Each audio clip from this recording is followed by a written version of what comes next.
TDP విరాళాల వెబ్సైట్ను చంద్రబాబు ప్రారంభించారు. tdpforanధ్ర.comలో క్యూఆర్ కోడ్ ద్వారా విరాళాల సేకరణ చేయనుంది. విరాళాలు అందించిన దాతలకు రసీదులు కూడా ఇస్తామని చంద్రబాబు తెలిపారు. ఇక లైవ్లో చూద్దాం. Go fully digital currency. Digital currency should be cost effective compared to physical currency. Physical currency లో వారంటీర్ ఉంది, సెక్యూరిటీ ఉంది, ట్రాన్స్పోర్టేషన్ ఉంది, ఇవన్నీ ఉన్నాయి. ఇక్కడ డిజిటల్ కరెన్సీలో ఫ్రీక్వెన్సీ వాడుకోవాలి. ఆన్లైన్లో అలాంటి కొంత కాస్ట్ ఉంది. Compare to that cost this is less. అయితే దీనివల్ల ఒక పెద్ద అడ్వాంటేజ్ అంటే tracking will be very easy. రెండోది వీళ్ళు చేసే ఫ్రాడ్ 200, 2000, 3000, 5000 పంచడం, ఈ పంపకాలు ఆగిపోతాయి.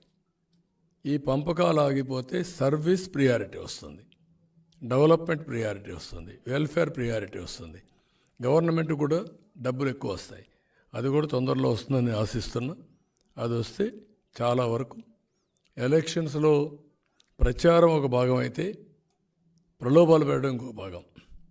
ప్రలోభాలు కాకుండా సేవాభావంతో పనిచేసే దాన్ని మనం ప్రోత్సహిస్తే ఆటోమేటిక్గా లాంగ్ టర్మ్లో మనం అనుకున్న ఆబ్జెక్టివ్స్ అన్నీ ఏదైతే నేను ఇప్పుడు మాట్లాడే జీరో పావర్టీ నేషన్గా తయారు కావడానికి ఇండియాకి చాలా అవకాశాలు ఉన్నాయి. It will be done.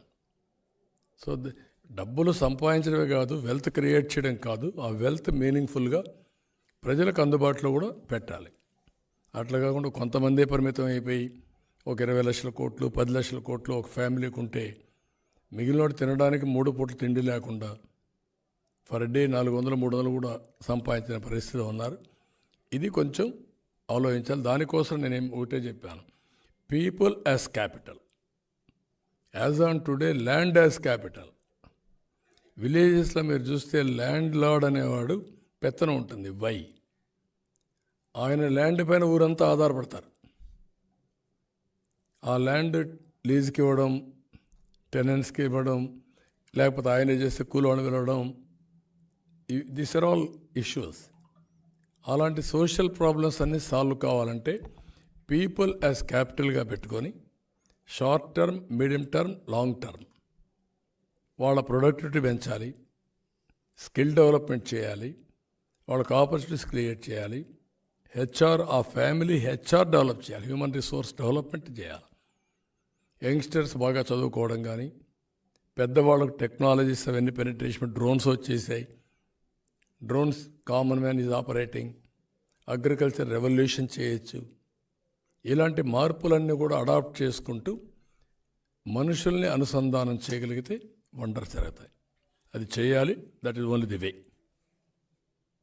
కొంతమందికి ఇప్పుడు నేను చెప్పాడు నమ్మశక్యం కాదు. నేను P3 అన్నాను, public private partnership. That is where national highways. అది ఎక్కడ ఇప్పుడు టెలికమ్యూనికేషన్ సెక్టర్, పవర్ అన్నిట్లో వచ్చింది. ఇప్పుడు నేను మాట్లాడేది P4 అంటున్నాను. దీనివల్ల వెల్త్ క్రియేట్ అయ్యింది. ఇప్పుడు నేను మాట్లాడేది P4, public private peoples partnership. Government ఉండాలి, ప్రైవేట్ వాళ్ళు కూడా ఇన్వాల్వ్ కావాలి, ప్రజల్ని భాగస్వాములు చేయాలి, పార్ట్నర్షిప్ పెట్టుకోవాలి. ఏ విధంగా వాళ్ళని పేదరికం నుంచి పైకి తేగలుగుతాం. ఇప్పుడు ఆర్టిఫిషియల్ ఇంటెలిజెన్స్ వచ్చింది, వాళ్ళకు ఉండే వనరులన్నీ పెట్టేస్తే it will give very clear vision document. వాళ్ళు ఆ ప్రైవేట్ మెంటర్ అనే అతను ఇద్దరు కూర్చుంటే they can prepare action plan. ఇవన్నీ చేయడానికి చాలా ఆలోచనలు ఉంటాయి.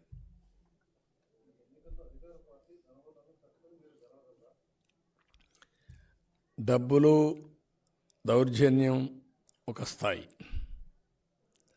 ప్రజలు ఓటు వేయాలనుకున్న తర్వాత డబ్బుల బంధం నుంచి బయట వస్తారు, వీళ్ళ రౌడీజం నుంచి బయట వస్తారు. ప్రజలు ఒకటి అయిన తర్వాత వీళ్ళు పారిపోతారు. గుర్తుపెట్టుకోండి, వీళ్ళ బుకాయింపులు, వీళ్ళ బెదిరింపులు, భయభ్రాంతులు చేయడం ఒక స్టేజ్ వరకే. ఒక స్టేజ్ దాటిన తర్వాత, ఈరోజు మీరు ఎన్నికలు వచ్చిన తర్వాత మీరు చూస్తున్నారు, సెక్షన్ బై సెక్షన్ ముందుకు వస్తున్నారు. నేను ఇంకోటి కూడా అప్పీల్ చేస్తున్నా, చాలామంది ముందుకు వస్తున్నారు, ఇప్పటికే వచ్చారు. ప్రతి ఒక్కరూ రావాల్సిన అవసరం ఉంది. ప్రతి ఒక్క ఇంటి పైన కూడా ఈ కూటమి జెండాలు కట్టాల్సిన అవసరం ఉంది. మేము పిలిస్తే మీరు రావడం కాదు, వాలంటరీగా స్వచ్ఛందంగా మీరే వచ్చి మమ్మల్ని నడిపించాల్సిన బాధ్యత మీ మీద ఉంది. మీ భద్రత కోసరం, మీ భవిష్యత్తు కోసరం, మీ పిల్లల భవిష్యత్తు కోసరం, ఈ రాష్ట్ర భవిష్యత్తు కోసరం మేము చేసే పోరాటం. మాకు అండగా నిలబడడం మీ బాధ్యత, మాకు సహకరించడం మీ బాధ్యత. మేధావులకు కూడా చెప్తున్నా, సూడో మేధావులకు చెప్తున్నా, కొంతమంది పేటీఎం బ్యాచ్ ఉంటుంది, దాన్ని ఎవడేం మార్చలేడు. కానీ మనస్సు ఉండే ప్రతి ఒక్క మేధావి ఆలోచించుకొని ఏది వాస్తవం ఏది అవాస్తవం అనే నిర్ణయం మీరు చేసుకోవాలి. ఈరోజు నా దగ్గరికి మాల సంఘాలు వచ్చారు. వాళ్ళు క్లియర్గా 5 ఏళ్లలో మేము చాలా నష్టపోయాం, మీరు చాలా ప్రోగ్రామ్స్ ఇచ్చారు, మేము బేషరతుగా మీకు సపోర్ట్ చేస్తాం